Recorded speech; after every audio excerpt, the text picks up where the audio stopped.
आज बनाने लगे हैं हम बहुत ही मज़ेदार से कबाब, और इसमें हमने जो फिलिंग की है वो भी हम आपको दिखाते हैं कटिंग करके। बहुत ही मज़े का और इतना यमी एंड टेस्टी है। इस रेसिपी को आप ज़रूर देखिएगा, आपको बहुत मज़े की लगेगी। बहुत ही यूनिक और इजी रेसिपी, बहुत पसंद आएगी। तो आप देख रहे हैं इसमें जो है हमने एग की फिलिंग की है। इसके अलावा और जो जो इंग्रेडिएंट यूज़ हुए हैं वो भी हम आपको दिखाते हैं और बताते हैं। तो आइए चलते हैं अपनी ये मज़ेदार सी रेसिपी की तरफ। ये आलू भी जो है वो हमने ले लिए हैं और उसको हमने बॉईल कर लिया अच्छे से, और अब हम इसको मैश कर लेंगे इसका भरता बनाने के लिए।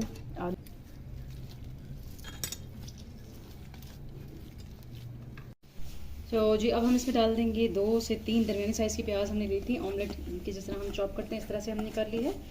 तो ये प्याज हम इसमें डाल देंगे। 1 किलो आलू हमने लिए हैं, और इसमें जो है हम डाल देंगे हरी मिर्च इस तरह से हमने काट लिया बारीक, धनिया सूखा हुआ, पुदीना सूखा हुआ, और चाट मसाला हमने 2 टेबलस्पून ले लिया है। 2 टेबलस्पून ही हमने भुना हुआ मसाला, जिसमें ज़ीरा, धनिया और साबित लाल मिर्च को जो है हमने भून के इस तरह से कूट लिया है। ज़ीरा हमें चाहिए साबित 2 टेबलस्पून जितना हमने नमक लिया है, आप अपने हिसाब से भी ले सकते हैं। अजवाइन हमने ½ टीस्पून ले लिया। अब ये सारी चीज़ें हम इसमें मिक्स कर देंगे, आलू में डाल देंगे। और फिर हमने लेमन का जूस ले लिया है। लेमन हमने 2 से 3 ले लिए थे, बड़े साइज़ के हों तो भी 2 से 3, अगर छोटे हों तो आप ज़्यादा भी डाल सकते हैं, और अगर आपको ज़्यादा खट्टा पसंद है तो और भी डाल सकते हैं इसमें। तो अब इन सारी चीज़ों को हमने अच्छे से मिक्स कर लेना है, इसका भरता बना लेंगे अच्छे से। अब देखिए हाथ से करें तो ज़्यादा अच्छा हो जाता है। तो देखिए अच्छे से हम इसको, और अब हम इसमें डाल देंगे लाल मिर्च पाउडर, जो कि 2 से 3 टेबलस्पून हम डालेंगे। अगर आपको चटपटा पसंद है तो आप ज़्यादा भी डाल सकते हैं। तो जो देखिए भरता हमने बिल्कुल बना लिया है। अब हमने क्या किया है कि जितने भरते के हमने बनाने हैं कटलेट्स, उतने हमने जो है ले लिए हैं, उतना ही हमने भरता ले लिया, ठीक है। अब उतने ही आपने भी यही करना है, सारे भरते में चीज़ें मिक्स नहीं करनी। अगर आप सारा एक टाइम पे बना रहे हैं फिर तो ठीक है, लेकिन अगर आप उसमें से कुछ बनाएंगे तो जितना आपने बनाना है उतना आपने भरता लेना है। और फिर इसमें क्या करना है, आपने डालना है 2 टेबलस्पून चावल का आटा, और 2 टेबलस्पून ही इसमें हम डालेंगे मैदा,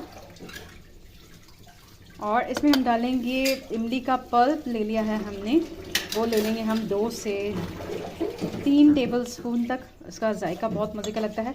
इमली को हमने भिगो लिया था थोड़ी देर के लिए, और फिर हमने इसका पल्प निकाल के वो हम इसमें यूज़ कर रहे हैं। इसका जायका बहुत मज़े का लगता है, आप इसे ट्राई कीजिएगा। अब हम इसको अच्छे से मिक्स कर लेंगे और फिर आपको दिखाते हैं, ठीक है।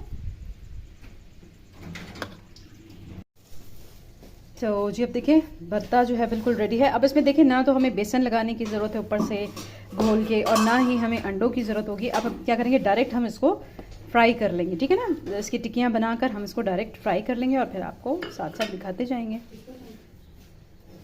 ये चिपकते नहीं हैं बिल्कुल भी, तो आपको और कुछ चीज़ें डालने की ज़रूरत नहीं है। ये जितनी चीज़ें डाली हैं ये काफ़ी हैं, ठीक है। इस तरह से जो है कबाब बना लेंगे हम एक, और इसी तरह से दूसरा भी बना लेंगे, और फिर आपको बताते हैं कि आगे क्या करना है। देखिए इसी तरह से हमने दूसरा कबाब भी बना लिया है। और अब ये देखें आलू का हमने इस तरह से कबाब बना लिया है। बीच में हम क्या करेंगे, उबला हुआ अंडा है उसके हमने स्लाइस बना लिए थे, तो इस तरह से हमने कर दिया है। और ऊपर जो है इसका एक और जो कबाब हमने बनाया था वो रख के, तो हम इसको यहाँ से साइड से प्रेस कर लेंगे, और फिर इसके एजेस जो हैं इस तरह से हम कर देंगे। तो अब देखिए हमने जो चावल का आटा और जो मैदा डाला था उसकी वजह से ना तो हमें इसको अंडे में डिप करने की ज़रूरत है, और ना ही हमें बेसन घोलने की ज़रूरत है। तो हम डायरेक्ट इसको फ्राई करेंगे, ठीक है। इसी तरह से हम सारे बनाते जाएंगे और फ्राई करते जाएंगे। कर लिया है, तवे पे हमने तेल गरम कर लिया है। तो अब जो है हम क्या करेंगे, जो कबाब हमने बनाया है वो उसमें डालते जाएंगे,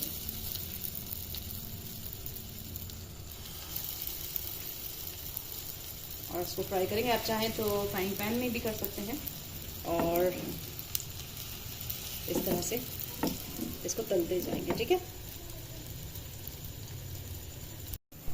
तो जी देखिए अब हम इसको पलटेंगे, ठीक है। ये देखिए कलर बहुत प्यारा आया है। इस तरह से दोनों तरफ से पका लेंगे।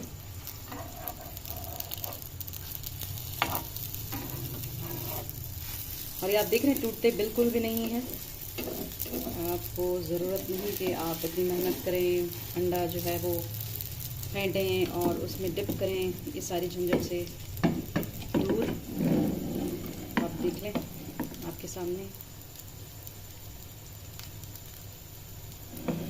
खास तौर पर जी देखिए बहुत ही मज़े के ये कबाब बने हैं। आप देख रहे हैं इसमें ना तो अंडे की ज़रूरत पड़ी और ना ही बेसन की, ये डायरेक्ट हमने फ्राई किए हैं और ये टूटे भी नहीं हैं और बिल्कुल अच्छे बने हैं। तो आप खाइएगा, इसका टेस्ट भी बहुत मज़े का। तो हमने इमली जो डाली है उसका जायका और मज़े का है। और रायता मसाला हमने इसमें यूज़ किया है जो कि आपको मेरे चैनल पर ज़रूर मिल जाएगा। तो काइंडली अगर आप मेरे चैनल पर नए हैं तो मेरे चैनल को सब्सक्राइब, लाइक एंड शेयर ज़रूर कीजिएगा। अपना बहुत ख्याल रखिएगा। नेक्स्ट रेसिपी तक के लिए अल्लाह हाफ़िज़।